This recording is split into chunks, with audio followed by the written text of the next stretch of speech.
Sirna ilang kertaning bumi. Perhitungan tahun Jawa berdasarkan perhitungan perputaran bulan terhadap bumi, atau dalam istilah Jawa disebut dengan candra sengkala tersebut di atas, dipercayai sebagai pralambang dari runtuhnya kerajaan Majapahit yang terjadi pada tahun 1400 Saka atau pada tahun 1478 Masehi. Dituturkan setelah peperangan antara Demak dan Majapahit dan kekalahan pada pihak Majapahit, maka banyak keluarga keraton kerajaan Majapahit yang mengungsikan diri. Di antaranya Ki Wisang Sanjaya beserta istri, para abdi dalam yaitu Ki Tropoyo, Ki Honggonolo, dan Ki Nolodongso. Pada beberapa versi menyebutkan bahwa Ki Honggonolo dan Ki Nolodongso adalah warga pribumi, bukan abdi dalam, yang menyambut kedatangan Ki Wisang Sanjaya.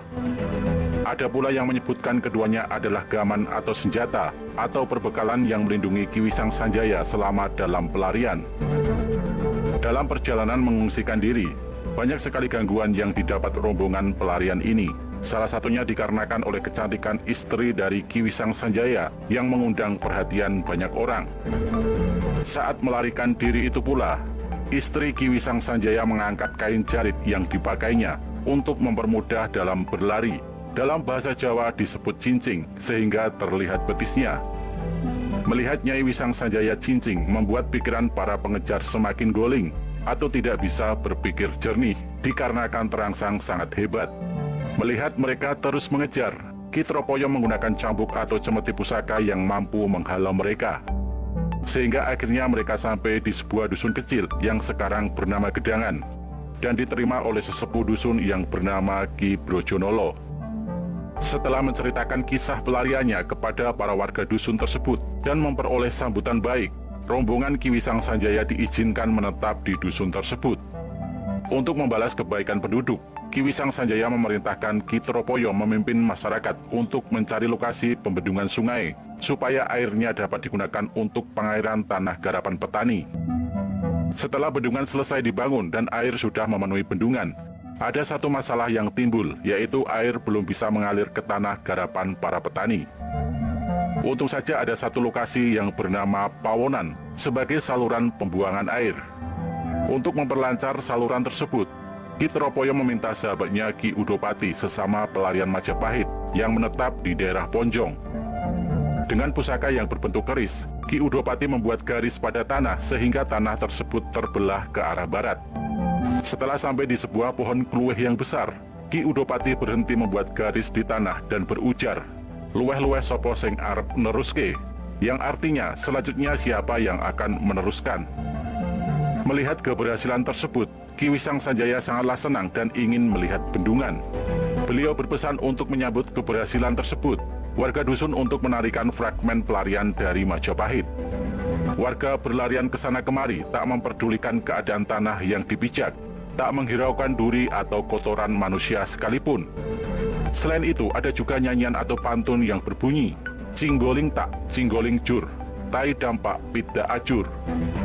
Tarian tersebut sampai sekarang ditarikan penari berjumlah 25 orang. 2 orang berperan sebagai Ki Wisang Sanjaya beserta istri, 1 orang berperan sebagai Ki Tropoyo, dan sisanya berperan sebagai pengejar mereka.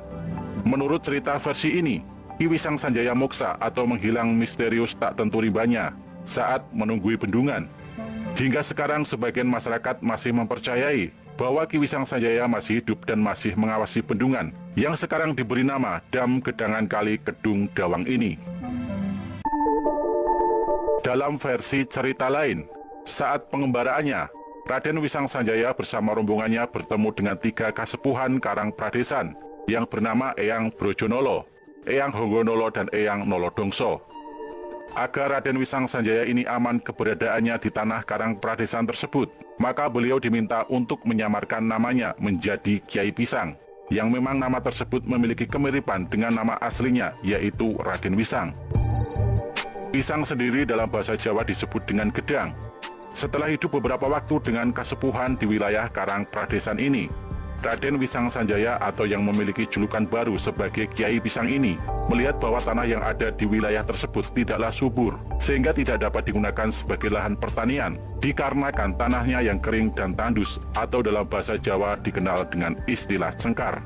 Padahal ada aliran sungai yang airnya cukup besar, yang terletak tidak jauh dari kampung tersebut.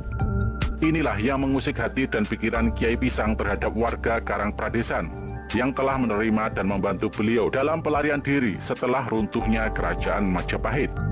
Oleh karena itu, Kiai Pisang meminta kepada abdinya yaitu Eyang Tropoyo dan Eyang Yudopati untuk membuat bendungan pada sungai yang ada di Karang Pradesan.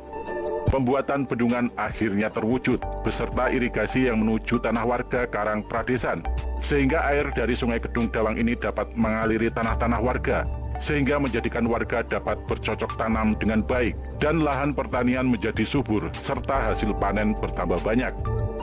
Karena hal inilah menjadikan tanah Pradesan tersebut mulai banyak didatangi untuk mereka hidup bersama di wilayah tersebut. Akan jasa Kiai Pisang atau Raden Wisang Sanjaya inilah, ketika Kasepuhan yang menerima kedatangan Raden Wisang Sanjaya di wilayah Karang Pradesan ini, mengadakan tasyakuran bersama-sama dan dilaksanakan di bendungan Sungai Kedung Dawang.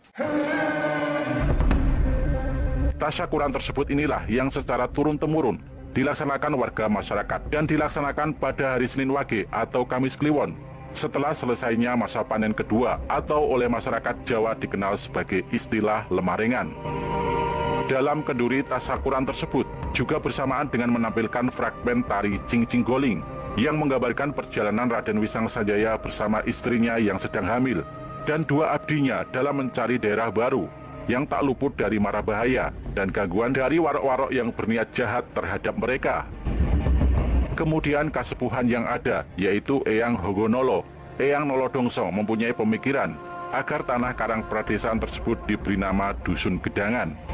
Adapun dalam pelaksanaan tasyakuran kenduri tersebut, ada syarat atau pantangan yang tidak boleh dilanggar, yaitu masakan yang dibawa untuk kenduri tidak boleh berupa olahan tempe kedelai.